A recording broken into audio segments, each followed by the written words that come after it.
ourselves. My name is Marisa Alifar. My name is Naila Zahar. My name is Hasan Dalam Madina. My name is Vidya. So today we are going to explain one of the method in learning. It's learning community. We are going to explain the description and step by step how to do the learning community.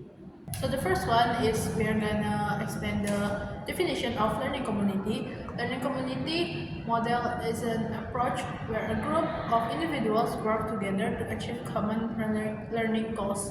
This concept is based on the belief that the best learning occurs in a social context where individuals can interact with each other and engage in meaningful discussion. The next is about theory from learning community. The first one, according to Weber, 1998, this theory explained that a learning community is a community that formed by individuals who have the same interests and goals in sharing knowledge. And the next is from Bandura, 1977. This theory explained that learning can occur through observation and discussion with other people in a community or group. So the next one is the example of learning community implementation. The first one is teacher community by sharing effective teaching methods. Second is student study group by discussing lecture materials together. And then online forum, exchange of information and experiences on digital platforms. And then the last one is workshops and seminars, collaborations between practitioners and participants. A step-by-step learning community is essentially structured and dynamic learning process designed to support individuals in achieving their educational goals with the help of a group environment. It focuses on progressive learning, peer support, and consistent engagement. Let's break down to each step and elaborate on its significance with examples. For the first is define the learning goals. Before diving into any learning process, it's essential to establish clear objectives. For instance, if a community is focused on learning English, the goal should be defined to cater to different levels of proficiency and personal aspirations. Number one is short-term goals. Could be things like mastering basic vocabulary, holding simple conversations, or understanding common English phrases. Number two is long-term goals. Might involve achieving fluency, writing essays, or passing in English proficiency tests like TOEFL or IELTS. For the example, learning might have a short-term goal of understanding 100 new words in English this month, and a long-term goal of speaking confidently in English during a job interview. Second one is create a structured learning path. A structured path guides learners through progressive stages, ensuring that no one is overwhelmed or left behind. The idea of to break down the learning process into smaller, manageable steps that gradually build on one another. For example, in beginner level, they focus on basic readings, essentials vocabulary, and simple sentence structures. Resources could include basic language apps or beginner English videos. And for intermediate level, they expand vocabulary, improve grammar, and practice writing short paragraphs. Learners will engage with podcasts or grammar exercise. And for the last one is for the advanced level. They engage with complex texts, debate on various topics, and develop writing skills for professional contexts. This could involve writing essays, watching advanced TED Talks, or reading newspaper in English. The third is foster an engaging environment. For a learning community to thrive, it's crucial to create a space where members feel comfortable participating. Using platforms like Discord, Slack, or even offline meetup allow learners to interact with each other. An engaging environment might involve the first introduction. New members introduce themselves with their learning goals and interests, fostering a sense of belonging. And the next, active participation. Encourage members to share their progress, ask questions, or discuss specific challenges they are facing in their learning journey. For example, in a language learning community, members could share short audio clips of themselves speaking English, to practice pronunciation and receive feedback from others.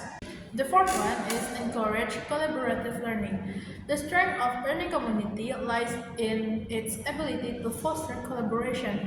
This could mean setting up study groups discussion, or even assigning learning buddies. This partnership allows learners to share knowledge and hold each other accountable. For example, two learners at different level might pair up as buddies. The beginner might help with basic vocabulary, and the advanced learner might assist with more complex sentence structure. They could also review each other's work and provide constructive feedback. Number 5 is provide practical exercise and challenges. Theory is important, but practice is where the real learning happens. A step-by-step community offers practical exercise that allow learners to apply what they've learned in real-world scenarios. For language learners, practical challenges may include writing short essays, having conversation in English, or completing vocabulary quizzes. For coding communities, participants could be tasked with building a small website or solving coding problems on platforms like LeetCode or HackerRanks. For the example is in a language learning community, a weekly writing challenge could be introduced where learners write about a topic. Describe your favorite holiday. Their peers then provides feedback on grammar, structure, and phrasing. For the sixth, offer feedback and support. Feedback is crucial in any learning process. It helps learners understand what they're doing right and where they need to improve.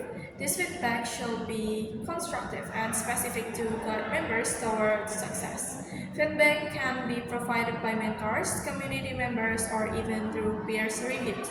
Offering regular check-ins or one-on-one session ensures learners don't feel isolated and they get personalized guidance when needed.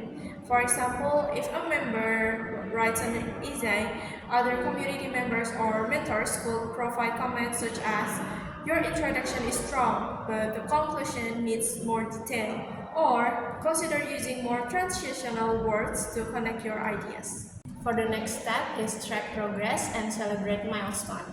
Tracking progress not only motivates learner but also provides a clear picture of how far they have come. Tools like Google Docs, Trello, or Notion can be used to set goals and monitor individual progress. The first is like milestones could be recognized with badges, certificates, or public shout-outs during group session, and regular progress check-in can encourage learners to stay on track and assess their achievement. For example, a learner might receive a certificate after completing a 30-day vocabulary challenge, or they could get a shout-out during a meeting for improving their speaking skills. And the last one is adapt and improve. Continuous improvement is key to maintaining the effectiveness of a learning community. Gathering feedback from members about what's working on and what isn't allows the community to evolve and better meet the needs of its participants.